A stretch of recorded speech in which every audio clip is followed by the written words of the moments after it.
how can we place decimals on the number line? So in chapter 1, we placed whole numbers on the number line. In chapter 3, we introduced integers, so we're doing positives and negatives. In chapter 4, we placed fractions, both positive and negative fractions, on the number line. And now in chapter 5, we're going to be doing the same thing with decimals. So positive and negative decimals, where do they go on the number line? So I have a couple examples here, and we'll just start with our first one, negative 1.6. So negative is telling me what direction to go from 0. 0 is always my starting point. Negative says I'm going to go to the left. And I'm going to go 1.6 units to the left. So 1.6 means I'm going to come past the 1, and I'm going to come about halfway, a little more than halfway. So if you wanted to get exact, this right here is in the tenths place. So what you could do is divide between the -1 and the -2 into 10 equal spaces. So 1, 2, 3, 4, 5, 6, 7, 8, 9. And that gives you 10 equal spaces. So when you come from 0, you're going to come 1 and then 0.6. So 1, 2, 3, 4, 5, 6. So this right here would be your negative 1.6. So again, let's do another negative one. We have negative 0.9 or 0.9. If we were to say this using our place values, we'd say 9/10. So we don't have a whole number here, which means we're not going to quite make it to 1. So the number is going to fall somewhere between 0 and your -1, because this is a negative, so we're going to be going to the left from the 0.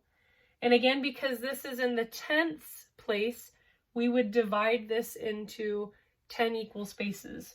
So we can do that.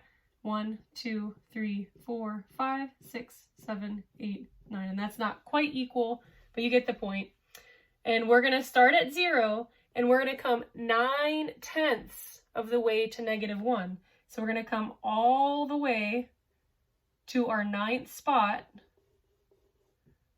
and that is where we'll have negative 0.9 or negative 9/10.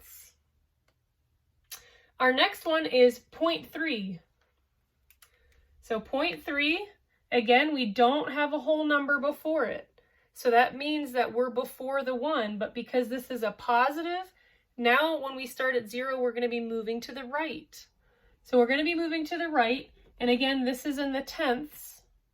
So we can count 10 spaces, 1, 2, 3, 4, 5, 6, 7, 8, 9. So we got our 10 spots, and we're going to come 3 of those 10th units from 0. So 1, 2, 3. So that is where 0.3 will lie. And then 1.5 might be a little bit easier. So we have our whole number 1, and it's a positive. So starting at 0, we're going to be going to the right from the number, or from 0 on the number line. And we're going to be going past the 1, and 0.5 just means we're halfway between the 1 and the 2. We're halfway to the 2. So you don't even have to count out spaces if you don't want to. You can if you would like to do that. But you can just mark halfway between the 1 and the 2, and that is where you would place the 1.5. Now, for greater than and less than, because once we know how to place our decimals on the number line, now we want to compare decimals. So we're going to have a video about that. But just remember, when we place them on the number line, any number that's to the right is going to be the number that's greater. So 0.9 is going to be greater, or excuse me, negative 0.9 is going to be greater than negative 1.6. Because when we compare them on the number line, we see that the negative 0.9 is to the right. So this is the greater one. When we compare these two, 0.3 is greater than negative 0.9 because it's to the right when we compare those two numbers. So we'll have a little bit more on this in the next video.